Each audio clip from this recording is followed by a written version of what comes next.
Good evening, everyone, and welcome to our assessment, training, and programming for students with special needs and participating in the transition process. Tonight, we have Joe from Ed Advance, who works with us at the high school to support students and their transitional needs.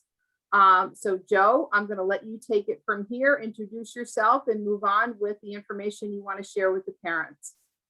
Absolutely. Thank you, Gina and Doreen. I appreciate you guys inviting me out tonight. My name is Joe Kowalczyk. I'm a transition coordinator with Ed Advance. I consult to a number of school districts besides just the Brookfield Public Schools, as well as I operate an 18 to 22 program at Post University. Prior to coming to Ed Advance, I had spent 10 years in the Ridgefield Public Schools as their transition coordinator. And prior to that, I worked for the Bureau of Rehabilitation Services. So thankfully, I've got a wealth of experience and a number of different perspectives that I can bring to the table tonight. But I really want to talk about the transition process in general and really focus on a parent perspective of understanding the basics of what's important, how you can participate in the process, and really just understanding transition more holistically. Some of our learning goals tonight are really going to be, what does transition mean? It's a catch-all term that you hear all the time, but what does that really focus on, and specifically for your student as well? What are the primary transition domains? How do those affect your student, and what do they encompass? What are the common core transition skills? Who created them, and how do they fall into the process? What is transition assessment? Again, another catch-all term that you hear. What does that really mean, and how is it operationalized? How do all of these processes affect programming for my student? And most importantly, as a parent, how can I really be involved in the transition process? The goal is at the end of the presentation tonight that you'll have more information on all of these goals and questions. We will have a Q&A session after the PowerPoint is done. So please, if you have any questions, write them down and hold on to them at that point. Thank you very much.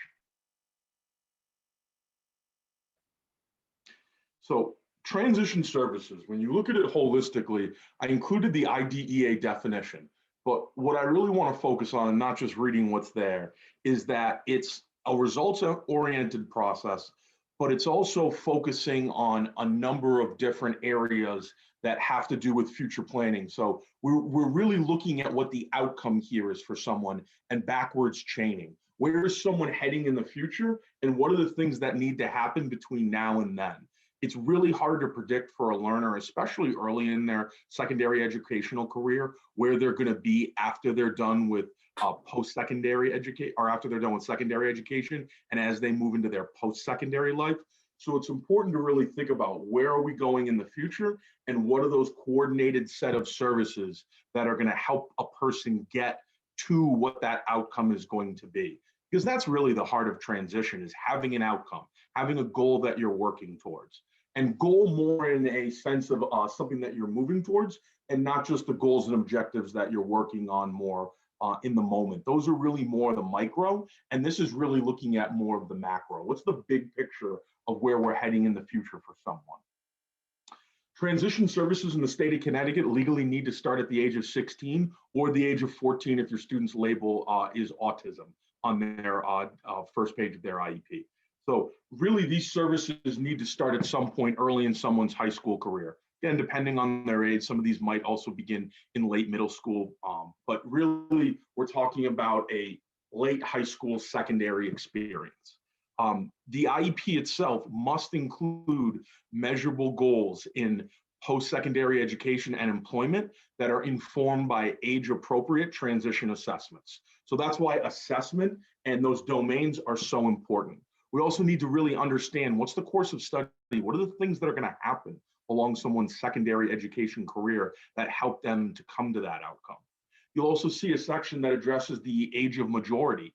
When a student turns 18, unless guardianship has been determined by a probate court, or that student turns over their educational rights to their parent, that student then becomes kind of the leader of their educational decision making.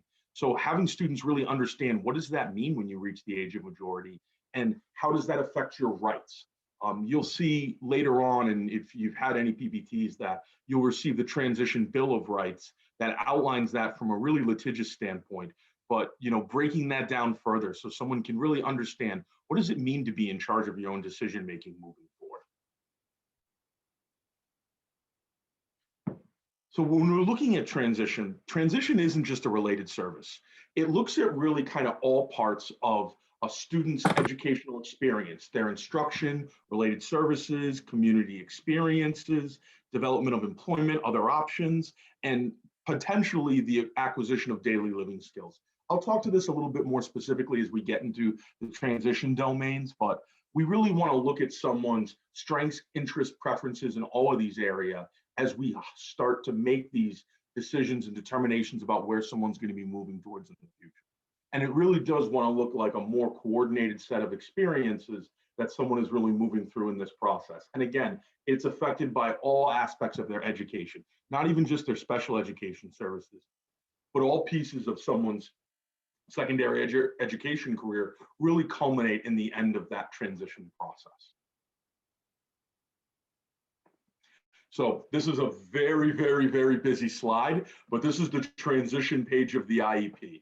And it's important to kind of understand within the document itself, what are the important parts of the IEP. So when this PowerPoint is posted, you'll be able to kind of make this a little bit more easy to visually digest, but I just want to go through each parts of it briefly. So part 1 on page 6 has to do with, is transition planning services actually applicable? That more has to do with a student's age than anything. So once a student either hits that age of 16 or 14, depending on their diagnoses, then you need to see, is our transition services applicable? Students in section 2 must be invited to their IEP meeting. What does that mean? So that means the student has to be offered the opportunity to be an active participant in the process. That doesn't necessarily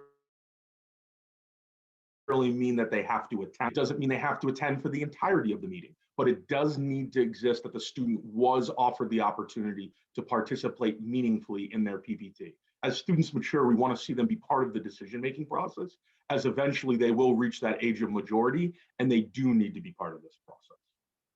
Section 2 also covers a few other areas that have to do with assessment and what students are interested in, and we'll touch on those a little bit later in other aspects, but it's really important that this is where we start to take into consideration where that student is in the process and what their interests, hopes, and assessments have been conducted.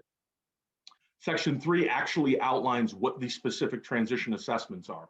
By law, students should have one transition assessment done each year. These are informal assessments that do not need to be consulted for at a PPT. They are part of the overall transition process.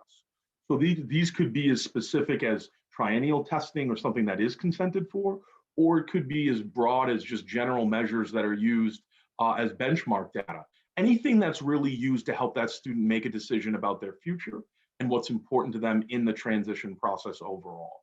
Ideally, at least one of these is happening every year, but hopefully you see more in there. And as a student continues through their secondary education path, those start to refine further and you get more information about what that student is and what they're really trying to become in the future. Section 4 has to do with outside agencies. Not every situation in special education, a student will require the participation of an outside agency. In many instances, this is not a necessity, but again, it's important for the team to consider, were any outside agencies necessary to be part of the PPT process? And it is important for the team to consider that, as well as the family to consider that. And some of those outside agencies, as I'll outline further, are different state agencies or other community resource supports that exist. Section 5 is the post-school outcome goal statements. This further breaks down the 3 transition domains, which I'll dive into a little bit further: post-secondary education and training, employment, and independent living. Students are required by law, if they are of age, to have post-school outcome goal statements in post-secondary education, training, and employment. Only required in independent living if a need has been identified through assessment.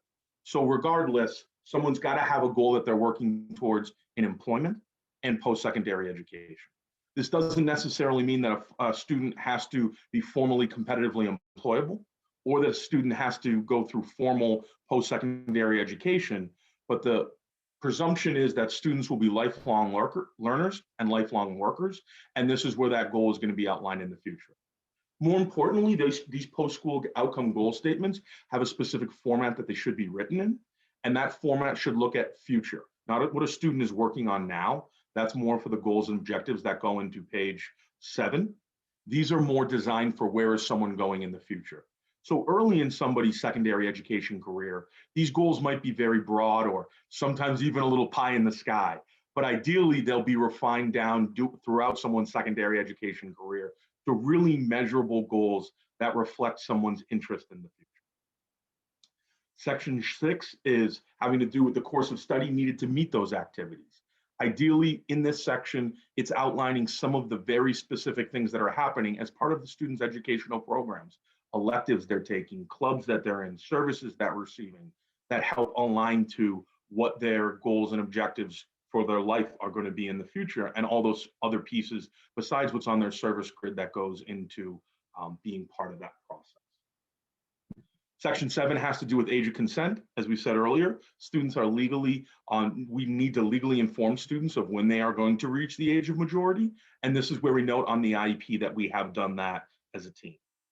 Finally, the last part of page 6 is the SOP date. So the SOP is the summary of performance.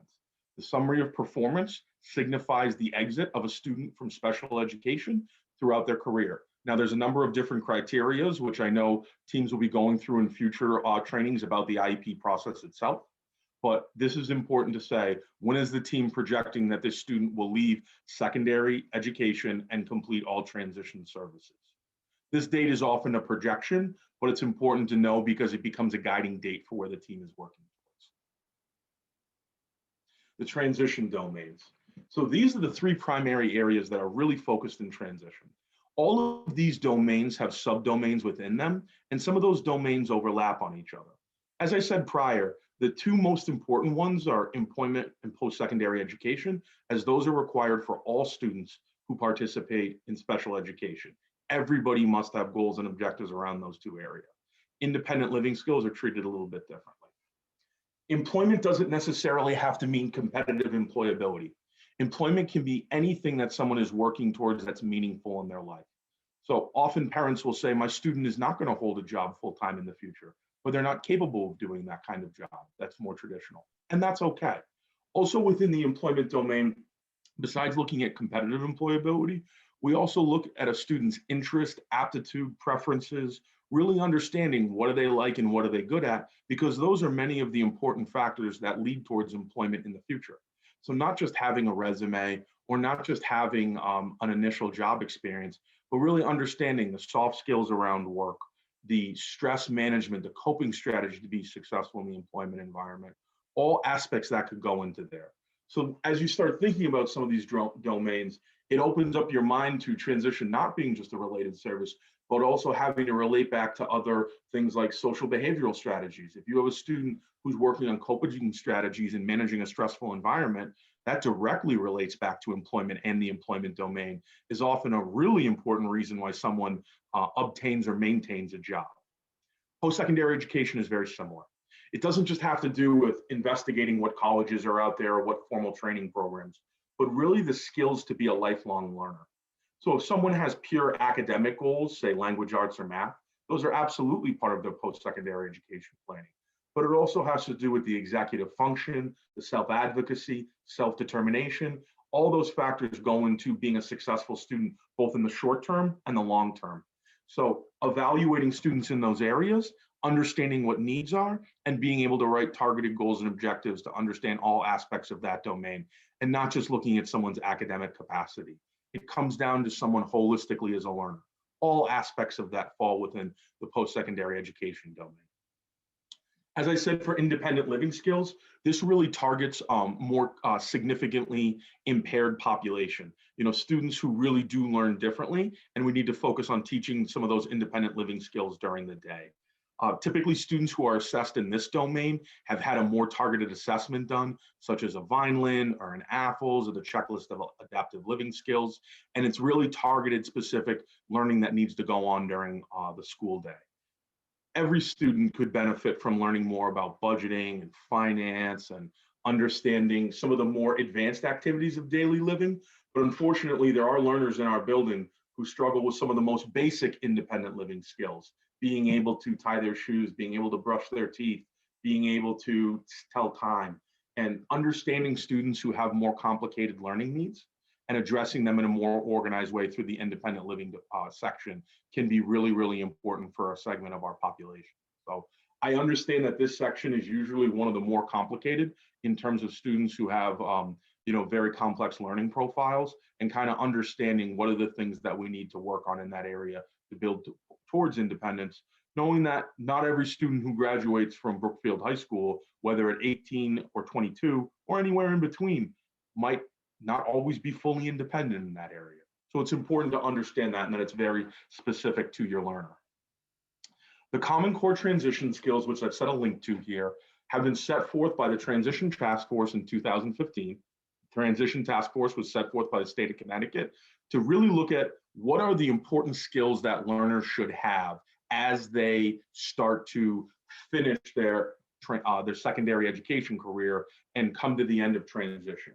There are 16 primary domains within the Common Core transition skills. I'm not going to read through all 16, but the really important thing that I want folks to kind of understand as you think about those Common Core skills is each student ideally is making progress to the best of their ability in that area. Not every student is going to completely master all 16 of those skills by the time they reach graduation. And that's okay, because demonstrating the independence to the best of their ability in any one of those areas, having the skills and motivation. One of the examples that I always like to use is transportation. Not every student who comes through Brookfield High School is going to end up getting a driver's license. Some of those students are going to have to access other forms of transportation, whether that be public transportation, private transportation, paratransit, whatever it may happen to be. But ideally, that student is going to learn some way that they can access and move around their community. So the goal isn't that everyone has a driver's license, but the goal is that everyone's been exposed to ways that they can begin to build the skills that they can transport themselves as an adult. Another really important factor that comes into the Common Core skills is the skill itself versus the motivation. I know motivation can be a very polarizing word for some folks, but it's important to understand that, especially as students come to the end of their secondary career, there are different ways that the school team can look to demonstrate that a student has the skill, but it is ultimately up to that student how they want to utilize that skill.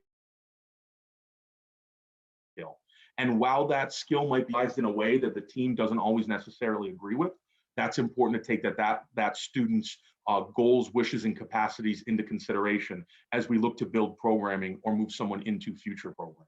So it's really important to focus on what is the skill and are there things that impact that student's ability to demonstrate that skill.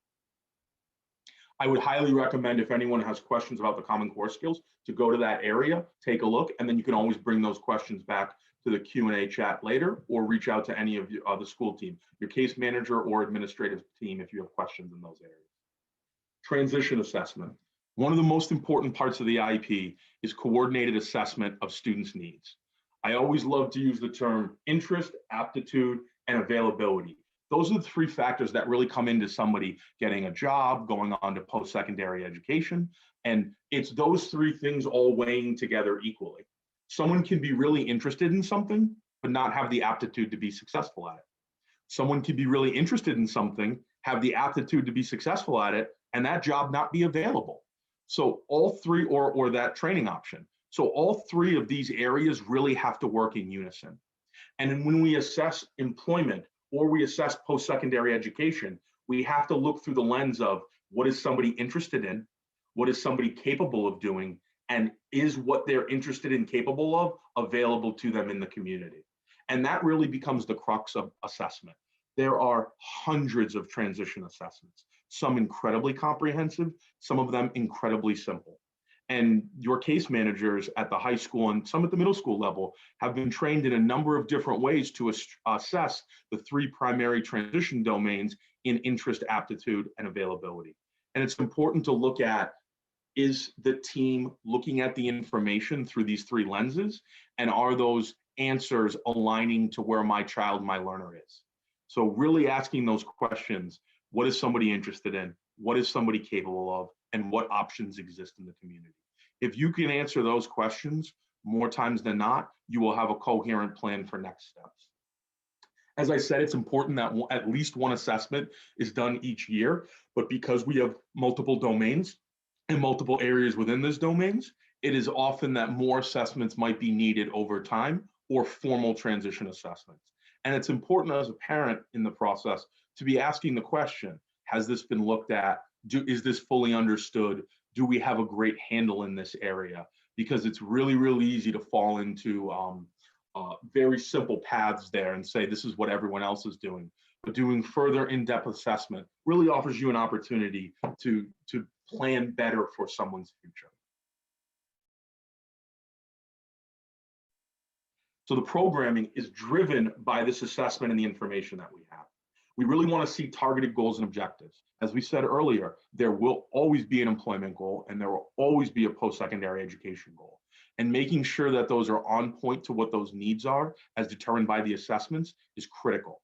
These transition services are not related services. They can be linked to other parts of the IEP, but it's important to think about that person holistically, that student, that learner, and saying, what are the things that impact them? What requires specialized instruction? What gives the student that, what gives them the opportunity to have that IEP in the first place? And then how does that impact them in the future? And everything can relate back to transition. OT, PT, speech, behavioral, pragmatic language, reading, writing, all of those aspects come into making someone a successful and more independent adult. So having a lens of what am I working on now and how is it going to affect my student in the future is critical to building independence in those areas and having the proper programming that's going to align back to what those goals and objectives are. So as a parent, you say, how do I become involved with this?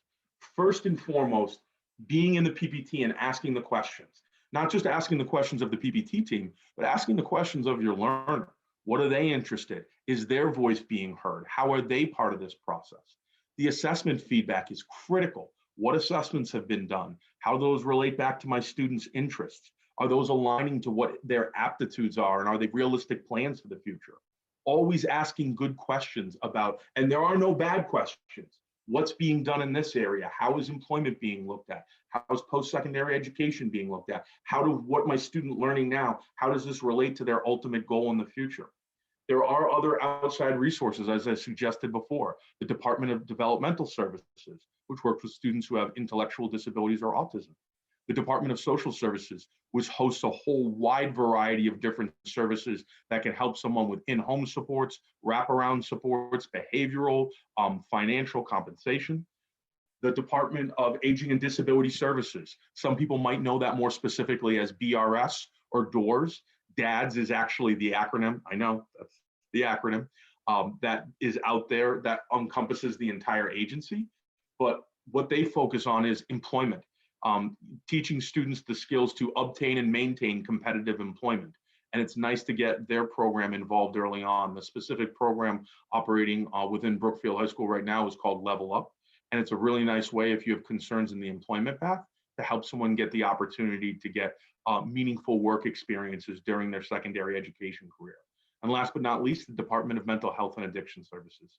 For students who struggle with mental illness, this can be a really important resource for getting support in the future once someone has moved on from their secondary education career.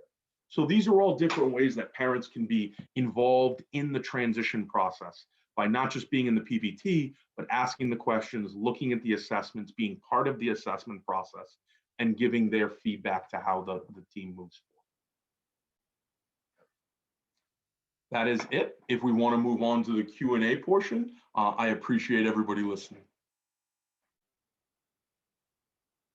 Stop.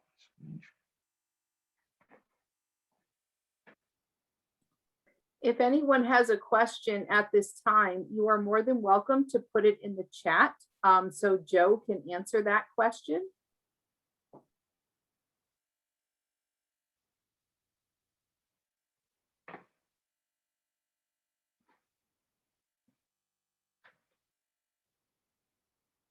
I think at this time, we don't have any questions. Joe, would you like to offer any other information or, as far as contacts, if they have any questions?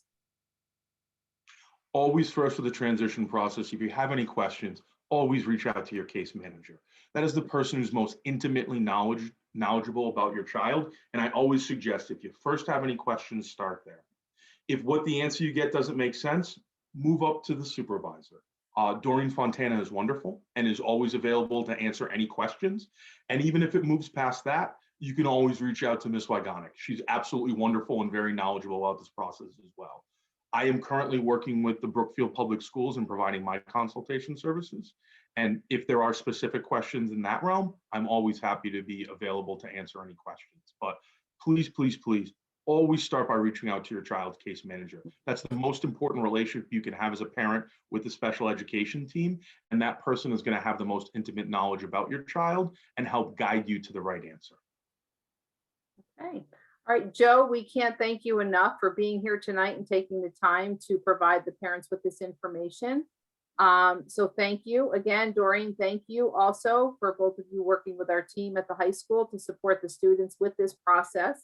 And I want to thank everyone tonight for logging on to our webinar, and we hope you enjoyed tonight and the information that you were provided. So have a good night, everybody, and take care. Good night.